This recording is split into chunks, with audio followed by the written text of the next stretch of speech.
इस संप्रदाय की आचार्य परंपरा श्री हंस भगवान से प्रारंभ होती है। श्री हरि के 24 अवतारों में श्री हंस भगवान का भी एक अवतार है। श्री हंस भगवान ने सनकादिकों के प्रश्न का समाधान कर उन्हें वैष्णवी दीक्षा प्रदान की और उपासना में श्री सर्वेश्वर शालिग्राम भगवान की सेवा पूजा करने की आज्ञा प्रदान की।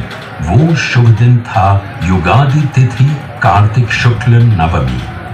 सहर्षि वर्य सनकादिकों ने देवर्षि नारद जी को श्री गोपाल मंत्रराज की दीक्षा प्रदान की और सर्वत्र पृथ्वी पर भ्रमण कर वैष्णव धर्म का प्रचार करने की आज्ञा दी। आगे चलकर देवर्षि नारद जी ने ये सेवा अपने शिष्य श्री सुदर्शन चक्रावतार आद्याचार्य जगत गुरु भगवान श्री निम्बार्काचार्य को प्रदान की। ये श्री सर्वेश्वर प्रभु की प्रतिमा विश्व में इतनी प्राचीन एवं सूक्ष्म चमत्कार पूर्ण श्री शालिग्राम स्वरूप और कहीं पर भी नहीं है। वर्तमान में 49वें आचार्य अनंत श्री विभूषित श्री निम्बार्काचार्य पीठाधीश्वर श्री श्याम शरण देवाचार्य जी श्री श्री जी महाराज जो अखिल भारतीय निम्बार्काचार्य पीठ की शोभा बढ़ा रहे हैं। सौराष्ट्र निम्बार्क पीठ मोटा मंदिर लिंबड़ी यहाँ प्रस्तुत कर रहा है सनातन ज्योतिर्धरो यानी श्री मोटा मंदिर के पूर्व संत महात्मा के जीवन पर आधारित एक शॉर्ट डॉक्यूमेंट्री जिसकी रचना गोलोकवासी पूज्य श्री बालकृष्ण दास जी महाराज द्वारा की गई है। श्री मोटा मंदिर की स्थापना 18वीं सदी के आरंभ में पूज्य श्री बालकदास जी महाराज ने की है। पूज्य श्री बालकदास जी महाराज स्वामी श्री वेणीदास जी महाराज के शिष्य थे जो अखिल भारतीय निम्बार्काचार्य पीठ सलेमाबाद से दीक्षित हुए थे।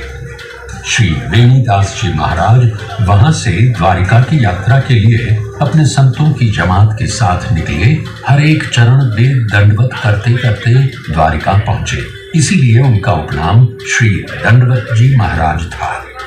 एक मास अपनी जमात के साथ द्वारिका में रहकर वहां की परिस्थिति का अभ्यास किया। गुरु आज्ञा पाकर श्री बालकदास जी महाराज वहां से वे गरवा की गोद गिरनार जूनागढ़ पधारे। उस समय जूनागढ़ राज परिवार में अमर जी दीवान पद को शोभित कर रहे थे। महाराज श्री बालकदास जी महाराज ने गिरिराज गिरनार की प्रदक्षिणा करना प्रारंभ किया। बिना थके रुके निष्काम भाव से उन्होंने 12 वर्ष प्रदक्षिणा की। 12 वर्ष के अंत में श्री दामोदर देव ने दर्शन दिए और महाप्रसाद प्रदान किया और कहा, ये प्रसाद जहां बैठ के आपको खाने की प्रेरणा मिलेगी वहीं पे आप अपना स्थान बना देना और वही आपकी कर्म भूमि रहेगी। वहां से यात्रा समाप्त कर अपनी जमात के साथ उन्होंने संवत 1845 आषाढ़ महीने के शुक्ल पक्ष की प्रतिपदा तिथि के दिन लिंबड़ी में प्रवेश किया। जल और स्थल की सुलभता देख भोगावो नदी की दक्षिण की ओर एक शिवालय के पास अपना पड़ाव डाला। पूज्य बालकदास जी महाराज की मधुर वाणी और सत्संग का लाभ लिंबड़ी की जनता प्रतिदिन लेने लगी। उस समय लिंबड़ी के महाराज महाराणा हरिसिंह जी गादी पर विराजित थे। महाराणा श्री हरिसिंह जी और राजमाता श्री महाराज श्री के दर्शन के लिए नित्य पधारने लगे।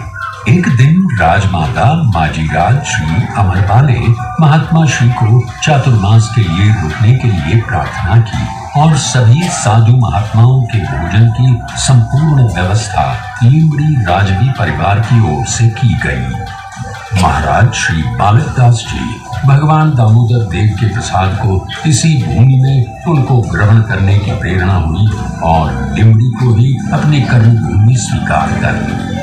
उस समय में नदी पर पुल का निर्माण नहीं हुआ था। वर्षा ऋतु के समय में लिंबड़ी की जनता को महाराज श्री के दर्शन के लिए जाने की दिक्कत हो रही थी। इसी कारण दरबार श्री के आदेश से नदी के इस तरफ मंदिर निर्माण का कार्य शुरू हो गया। थोड़े ही समय में मंदिर बनकर तैयार हो गया मंदिर में भगवान की प्रतिमा लाने के लिए जयपुर जाने की बात हो रही थी। उसी समय महाराज श्री बालकदास जी और राजमाता श्री माजी राजबा को एक ही समय पर एक जैसा स्वप्न आया। स्वप्न में भगवान श्री चतुर्भुज राय ने बताया कि आपको मूर्ति लाने के लिए जयपुर जाने की जरूरत नहीं है। आपने जहां प्रथम विश्रांति ली थी लिमड़ी की भूमि पर, वहीं इमली के वृक्ष की दक्षिण की ओर 3 हाथ नीचे मैं पृथ्वी में हूँ। स्वप्न के आदेश अनुसार उस भूमि पर सबकी उपस्थिति में खुदाई काम शुरू हुआ और वहां से प्रभु विग्रह का प्राकट्य हुआ। आज जिस प्रतिमा का भक्तगण भाव से दर्शन कर रहे हैं वो श्री चतुर्भुज राय जी की मूर्ति सिंहासन के मध्य भाग पर विराजमान है। श्री चतुर्भुज राय जी के सिद्ध विग्रह को संवत 1850 पौष महीने के शुक्ल पक्ष की 13 के दिन मंदिर के आंगन में गाते बजाते लाया गया और पंडितों द्वारा वैदिक मंत्रोच्चार से स्वागत किया और विधि विधान के साथ अभिषेक करके भगवान को पीठ पर स्थापित किया गया।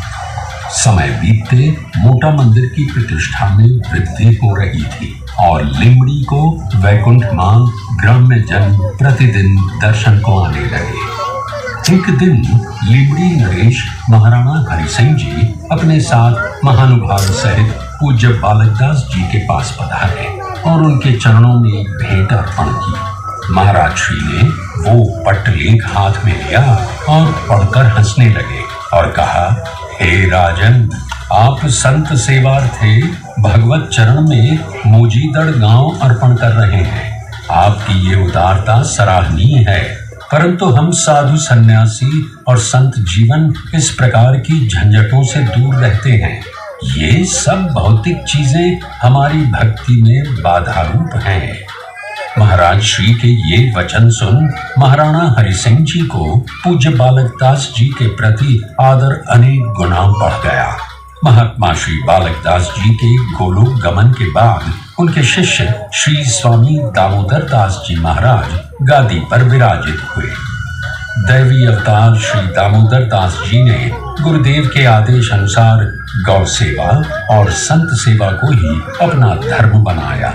बहुत ही दीर्घ समय उन्होंने व्यतीत किया। दामोदर दास जी महाराज की एक और अलौकिक बात वहां जानने को मिली है।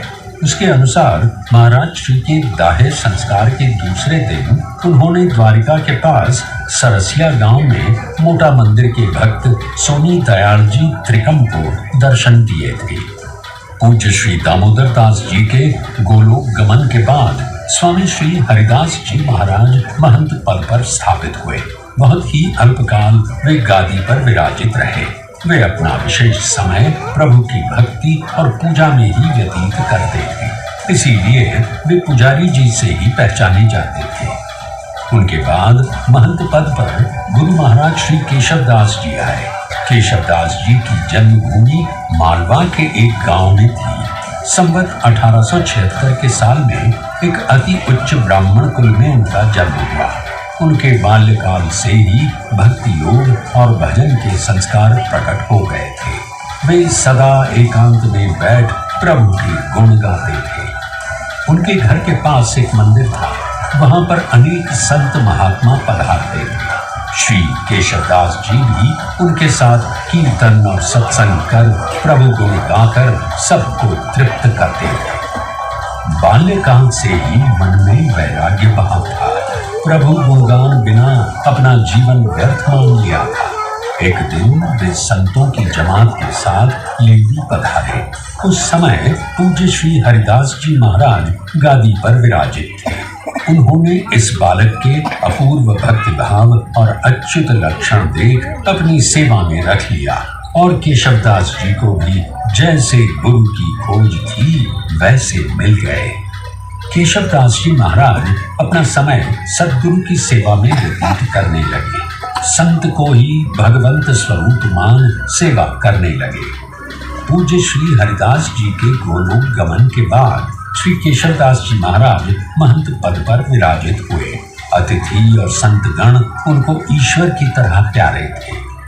अपने द्वार पर आए संतों को वे कभी खाली हाथ जाने नहीं देते थे। उनका सत्कार और सेवा कर धन्यता की प्राप्ति करते थे। केशवदास जी के समय में कोई भी मानव समय कुसमय कभी भी मंदिर आता, वो कभी भूखा नहीं रहता था।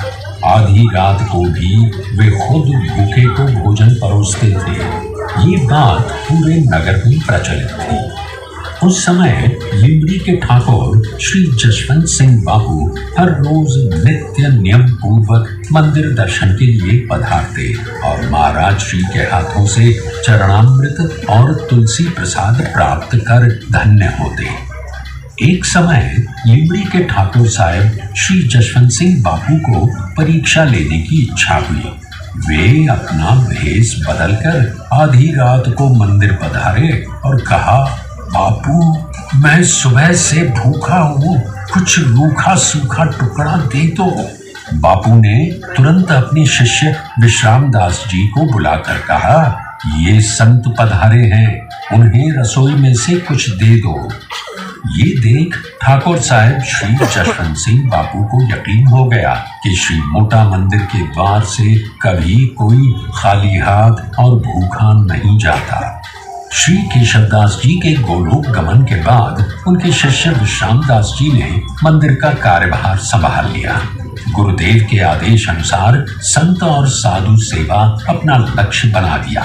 उनके समय में अनेक बार ब्रह्म चौरासी हुई है। श्री विश्राम दास जी महाराज परम योगेश्वर थे। योग के अंग उपांग उनको सहज ही साध्य थे।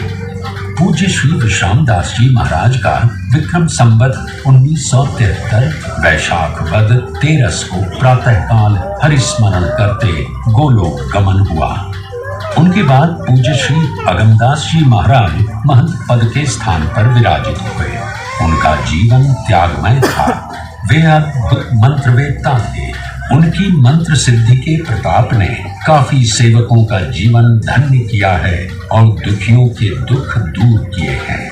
विक्रम संवत 1996 फाल्गुन वद 9 को उनका गोलोक गमन हुआ। श्री अग्रदास जी के पीछे कोई सुयोग्य शिष्य नहीं था।